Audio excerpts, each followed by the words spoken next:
Hello everyone, welcome to Shet Vidya Mandir High School and Junior College. This is SSC online audio video lesson.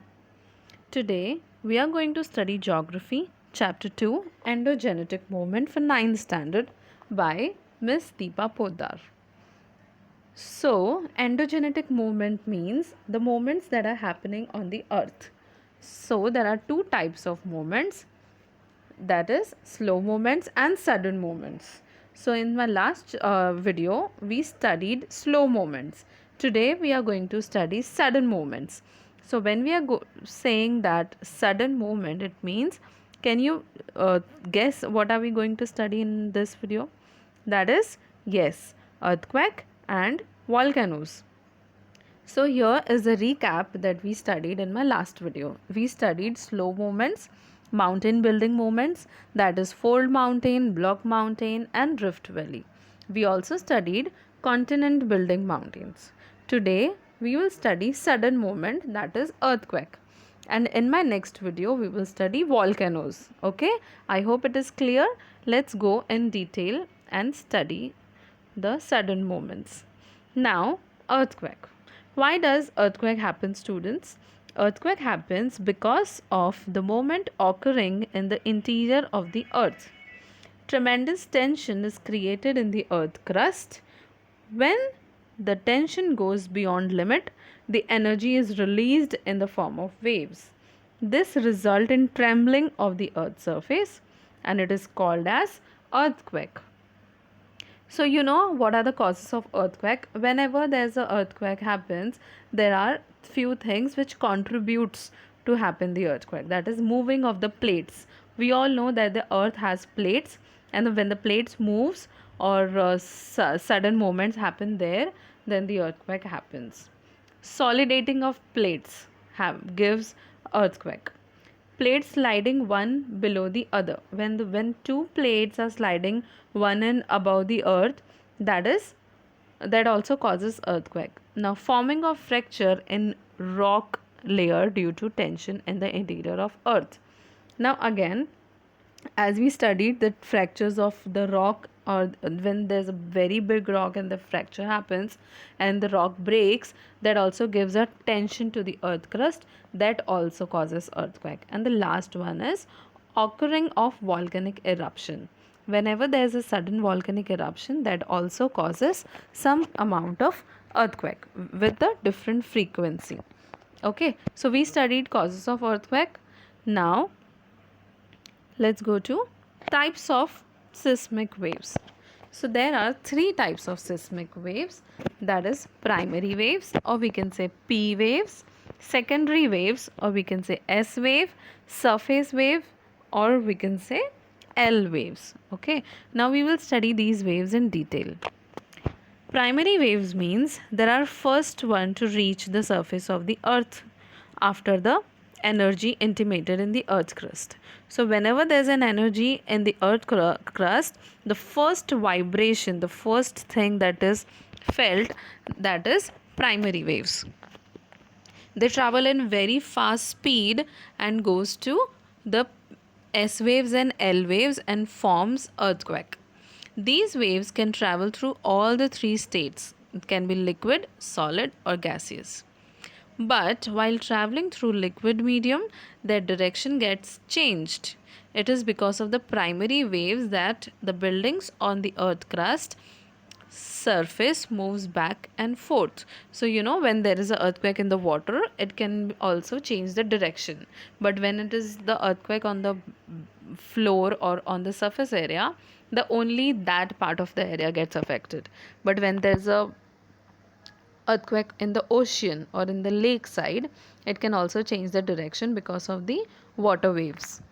Okay, now we'll go to secondary waves. When I will show you the picture, it will be very clear to you. So right now just listen to the explanation and then we will go to the picture. Now secondary waves are the waves which reaches to the earth crust.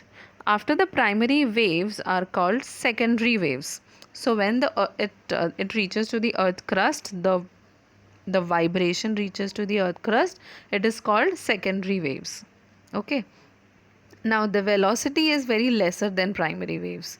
There's a very much high vibration in primary waves, but when it reaches to the secondary, the velocity lesser in the p waves. Okay, now they get observed as they enter the liquid medium. Now again, when we studied primary waves, I told you that the direction changes. Now when this primary waves go to the secondary waves and reaches to the area which has water, the velocity get lesser. Okay, the frequency get lesser. The buildings on the earth's surface moves up and down because of the waves. These are more destructive. Okay, so when the buildings or the bungalows or any structure, infrastructure goes up and down because of the earthquake, it causes destruction. Okay, now I will explain you surface or L waves. These waves are generated after the main P and S waves. They travel in the direction of circumstances of each along the earth crust. They are highly destructive. Okay, when they reaches to the earth crust, like finally the trees, the buildings are like destructed all the time because of the earthquake. That is the last wave, that is L wave. Okay, now this is the time to show you the picture. So here it is. The very point here is a focus from where the primary waves are coming. So can you see the vibration? That is a primary wave. And the secondary waves, when there is a very, the velocity is decreased. Okay. And it goes to the surface area.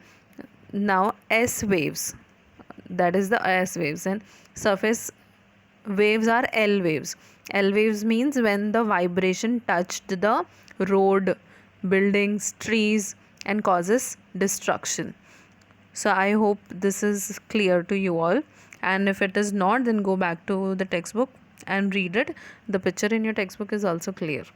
Okay, so I hope you are able to look at it and trying to understand what I'm saying. Okay, so as I told you that there are three types of waves: P waves and S waves and L waves. Okay, and I'm also saying that their velocities are different. Now, how do we come to know to this? Like P waves are highly destructive or L waves are highly destructive, because we have an instrument to measure that. Okay, so now I'm going to show you this experiment. So can you see when you are just giving tension to that rope? Okay, it is an experiment of rope. When you are giving or pulling it so much, and when you are leaving it, it gives you some kind of waves, right? So this is what happens to the surface of the earth also. When it gets into a very highly tension or any pressure, and when it loses it, that causes earthquake. Okay, now this is another experiment of rangoli flicking. So just put some rangoli in a plate or any thin part of thin utensil and flick it from the underneath. You can see that they goes haywire, up and down, they moves here and there, right? So this is what happens to the surface of the area when there is a earthquake. Okay, now the instrument that I was talking about is seismogram. Okay, now it is like that. Can you see the middle mass of it? And it is connected to a pen and paper. So whenever there's an earthquake, they give you a graph.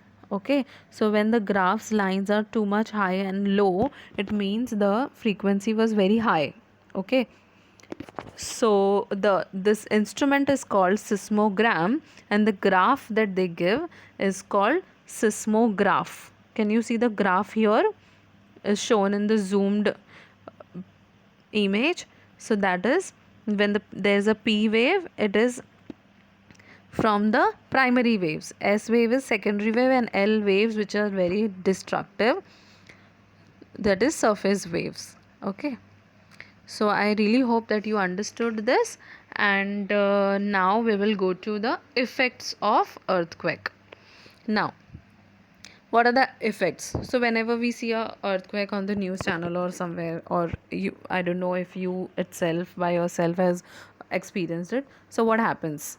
First thing that happens, cracks, fractures develop on the ground level, or we can say on the road. There's a crack or fracture. Then landslide happens. Then sometimes the groundwater changes in the course. If there is no water, suddenly after the earthquake, you will see it is full of water, and sometimes the waters gets emptied or dried up. Some area get lifted while some may subside. And tsunamis are generated in ocean. If there's an earthquake in the ocean, we can see the tsunami happens.